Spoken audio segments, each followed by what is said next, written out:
کہ یہ آپ نے ایک مسئلہ یہاں پر بھی پڑھا ہے کہ نکاح کے لیے کیا ضروری ہے، گواہوں کا ہونا ضروری ہے، یہ ہم فرائیڈے والے لیکچر میں بھی دیکھیں گے ڈیٹیل سے، لیکن پھر بھی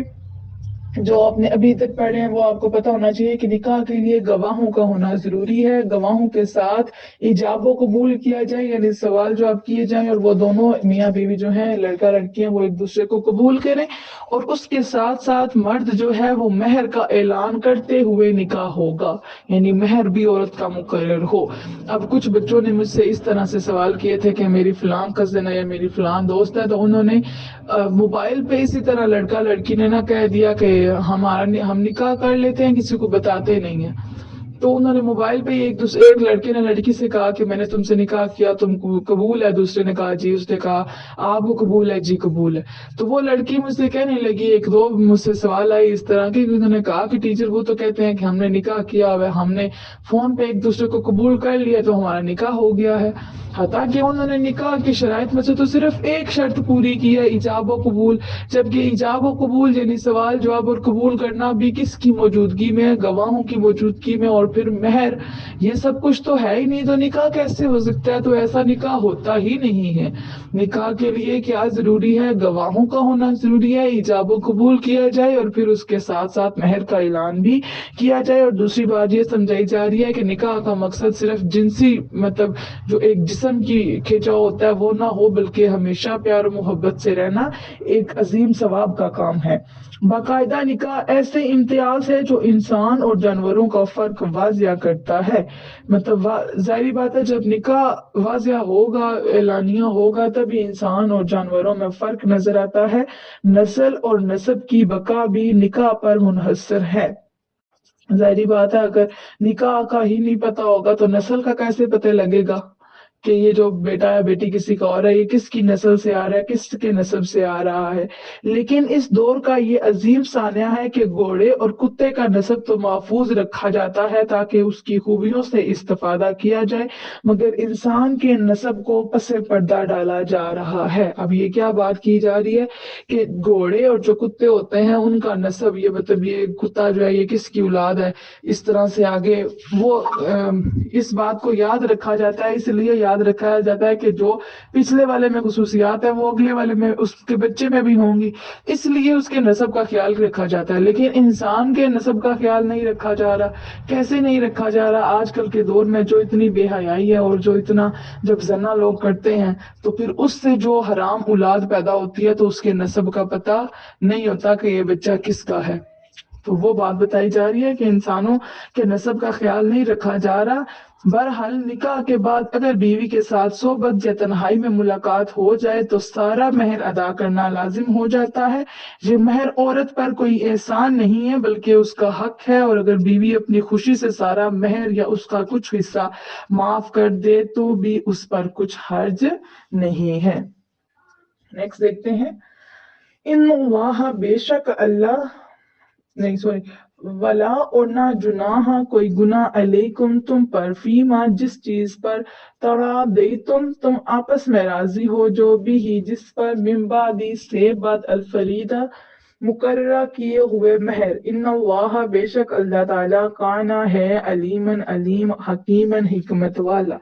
اور مقرر کیے ہوئے مہر کے بعد جس کمی بیشی پر تم باہم راضی ہو گئے تو اس پر کوئی حرج نہیں ہے، بے شک اللہ تعالیٰ خوب جاننے والا، بہت حکمت والا ہے۔ یعنی مہر مقرر ہو گیا ہے، اس کے بعد اگر میاں بیوی آپس میں باہمی مشاورت سے اگر بیوی اس کا کچھ حصہ معاف کر دیتی ہے یا شوہر جو ہے نا اس مہر سے بھی زیادہ اس کو دے دیتا ہے تو اس میں کوئی حرج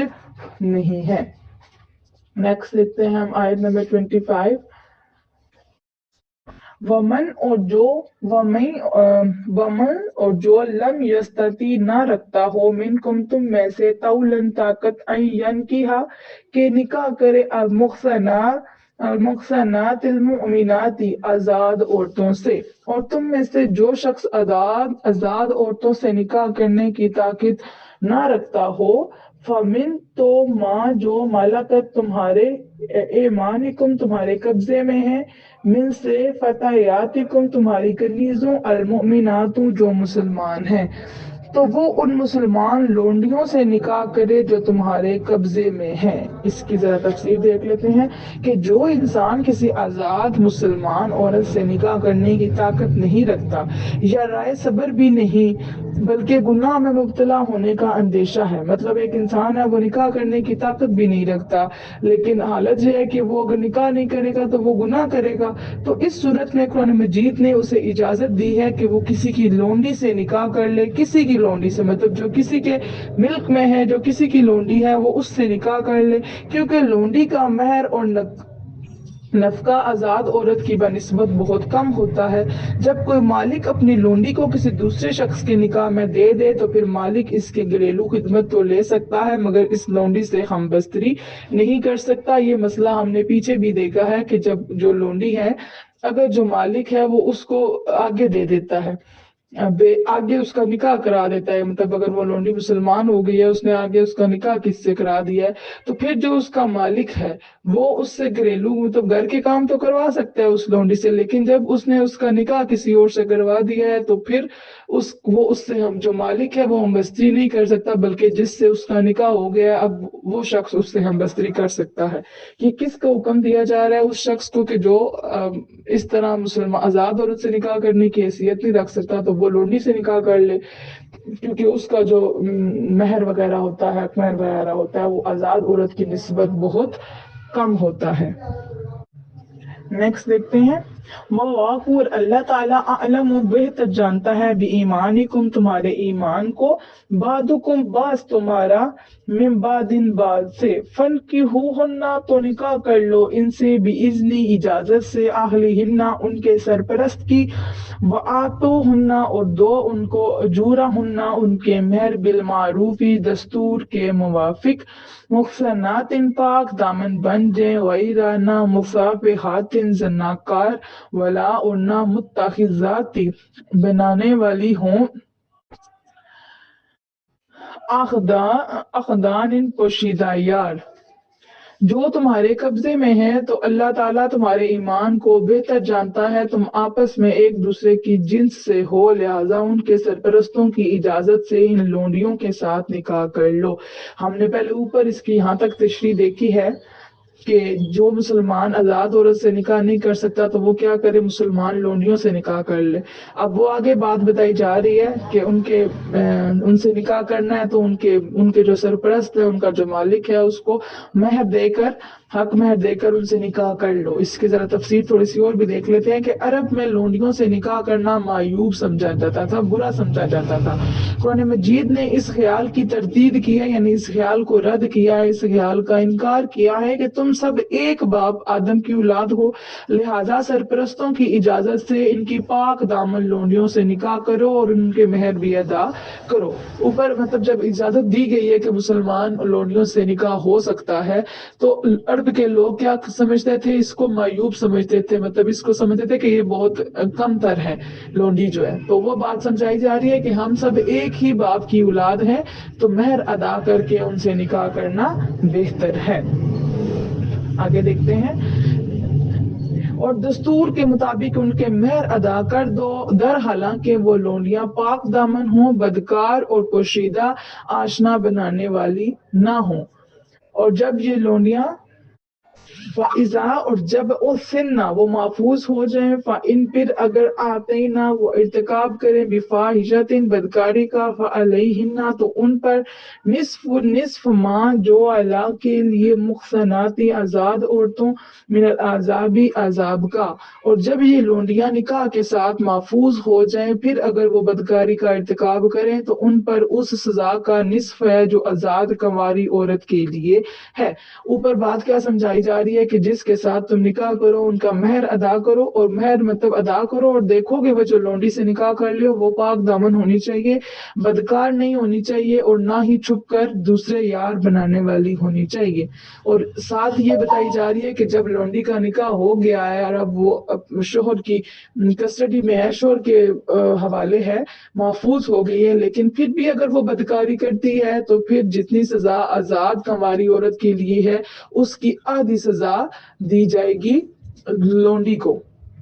تو باقی ہم نے وہ جو سزا ہے وہ ہم نے پیچھے پڑھ لی ہے کہ جو اگر آزاد عورت ہے یا کنواری لڑکی ہے وہ اگر زنا کرتی ہے یا اس طرح کے بدکاری کا کام کرتی ہے تو اس کی سزا کیا ہے اور اس کے لیے کتنے گواہ ہونے چاہیے۔ اب آپ نے یہ چیز پڑھی ہے کہ لونڈی کے لیے اس سزا کا کتنا حصہ ہوگا، آدھا حصہ ہوگا، اس کو پوری سزا نہیں دی جائے گی۔ ذالک یہ لمن اس کے لیے ہے جسے خواہش یا خطرہ ہو، الآنتا بدکاری سے مبتلا ہونے کا، منکم تم سے، وعن اور اگر تصبروا تمہارا صبر کرنا، خیر بہتر لکم تمہارے لیے، واللہ اور اللہ تعالی غفور الرحیم بہت غفور رحم فرمانے والا ہے۔ لونڈیوں سے نکاح کرنے کی یہ اجازت تم میں سے اس شخص کے لیے ہے جس کو بدکاری میں مبتلا ہونے کا خطرہ ہو، لیکن اگر تم صبر کرو تو یہ تمہارے لیے بہتر ہے، اور اللہ تعالیٰ بہت بخشنے والا ہمیشہ رحم فرمانے والا ہے۔ یہ اس کی بھی ذرا تفصیل دیکھ لیتے ہیں کہ اگر لونڈیاں نکاح کرنے کے بعد بدکاری کا ارتکاب کرے تو ان کی سزا 100 کوڑے کی بجائے 50 کوڑے ہوگی۔ اکثر حقوق میں لونڈیوں کو اکثر اوپر ہم نے جو پڑھا ہے کہ ایسے سزا جو ہے نا وہ 100 کوڑے ہے نا، ویسے اگر کوئی عورت آزاد عورت یا کنواری عورت وہ کرتی ہے زنا کا ارتکاب کرتی ہے تو اس کے لیے 100 کوڑے ہے، لیکن ہم نے پڑھا ہے کہ لونڈی کی آدھی سزا ہے تو اس کے لیے 50 کوڑے ہے۔ اب ایسا کیوں ہے؟ کیونکہ اکثر حقوق میں لونڈیوں کو بیویوں کا نصف درجہ حاصل ہے۔ اکثر حقوق ایسے ہیں جہاں پر لونڈیوں کو بیویوں کو حصہ ہے، لونڈیوں کے لیے نصف رکھی گئی ہے۔ دنیا کے قوانین میں مراعات اکثر ان لوگوں کو ملتی ہیں جو عظیم منصب پر فائز یا کثیر دولت کے مالک ہوں۔ کہتے ہیں دنیا کا قانون یہ ہے کہ مراعات آسانیاں ان لوگوں کو ملتی ہیں جو کسی اعلیٰ مرتبے پر فائز ہوں یا جن کے پاس دولت بہت ہو، لیکن اسلام میں انسان کی فطری کمزوریوں کو پیش نظر رکھا گیا ہے۔ جہاں پھسلنے کے امکانات زیادہ اور بچنے کے وسائل کم ہیں وہاں سزا میں تخفیف کر دی ہے۔ مطلب جہاں کیونکہ لونڈی کا کردار تو اس طرح سے نہیں ہوتا نا جس طرح سے آزاد اور مسلمان عورت کا ہوتا ہے، تو اس کا کردار اور اس کے پھسلنے کے چانسز زیادہ ہوتے ہیں، تو وہاں پر سزا میں پہلے ہی کمی رکھی گئی ہے۔ یعنی شادی شدہ آزاد مرد اور عورت کو بدکاری کی ضرورت نہیں، اس کے باوجود اگر وہ سرکشی کریں تو انہیں سنسار کر دیا جائے، لیکن غیر شادی شدہ آزاد مرد اور عورت کو اگر اپنے جذبات پر قابو نہ پا سکیں تو انہیں 100 کوڑے لگائے جائیں۔ جبکہ غلام اور لونڈیوں اپنی محتاجی کے باعث یا گھریلو ضروریات کے لیے اکثر ادھر ادھر جانے کے سبب چونکہ جرم کی ترغیبات کی ضد میں ہوتے ہیں، اس لیے اگر ان سے بدکاری کا ارتکاب ہو جائے تو ان کی اس مجبوری کے بحث ان کے ساتھ نرمی برتی جائے اور صرف 50 کوڑوں پر اکتفا کیا جائے۔ یعنی اگر ایک آزاد اور مسلمان عورت ہے شادی شدہ یا کنواری ہے تو اس کو تو اس طرح سے باہر نکلنے کی ضرورت نہیں پڑتی نا، جبکہ ایک جو لونڈی ہوتی ہے اس کو ادھر ادھر ویسے ہی وہ جاتی رہتی ہے تو اس کے گناہ کے چانسز پہلے ہی زیادہ ہوتے ہیں، تو اس کی جو سزا ہے اس میں کمی رکھی گئی ہے۔ اب جو آج کا لیکچر آپ نے پڑھا ہے اس میں سے آپ نے جو لکھنے والی چیزیں ہیں آپ کی، وہ آپ نے کیا لکھنا ہے کہ جو عورتیں مٹانے کہ ویسے جو ہے نا وہ عورتیں جو خامند کی بیویاں ہیں وہ باقی مردوں پر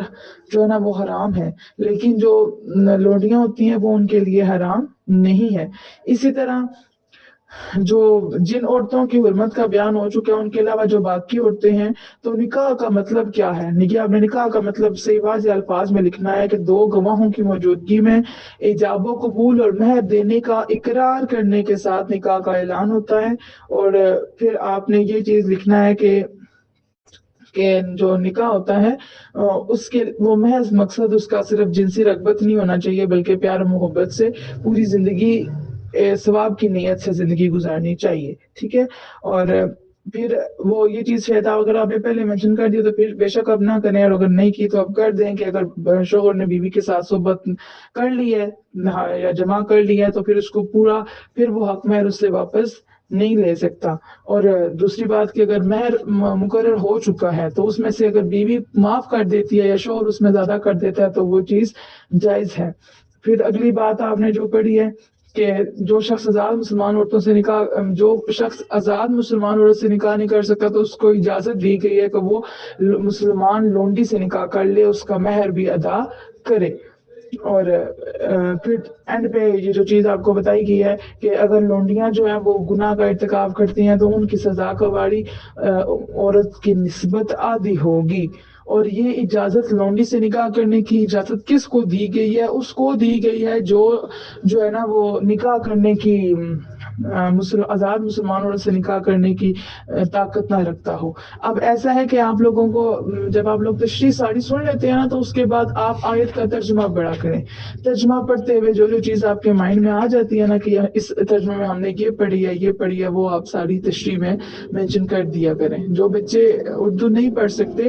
تو وہ بھی ایسے ہی کریں کہ اب انگلش ٹرانسلیشن اپنے پاس رکھیں، قرآن پاک کی انگلش ٹرانسلیشن. تو یہ تشریح سننے کے بعد، ایکسپلینیشن سننے کے بعد آپ وہاں سے انگلش ٹرانسلیشن ریڈ آؤٹ کیا کریں، اور ریڈ آؤٹ کرنے کے بعد آپ کے مائنڈ میں آ جائیں گی ساری باتیں کہ اس آیت کی تشریح میں ہم نے کیا پڑھا ہے، ایکسپلینیشن میں ہم نے کیا پڑھا ہے. تو وہ مین باتیں آپ اپنے لیکچر میں نوٹ کر لیا کریں. امید ہے آپ کو سمجھ آ گئی ہوگی. باقی اللہ تعالیٰ سے دعا ہے اللہ تعالیٰ ہمیں علم دین اور دنیا پڑھنے، سمجھنے، اس پہ عمل کرنے اور دوسروں تک پہنچانے کی توفیق عطا فرمائے. وما علینا الا البلاغ المبین.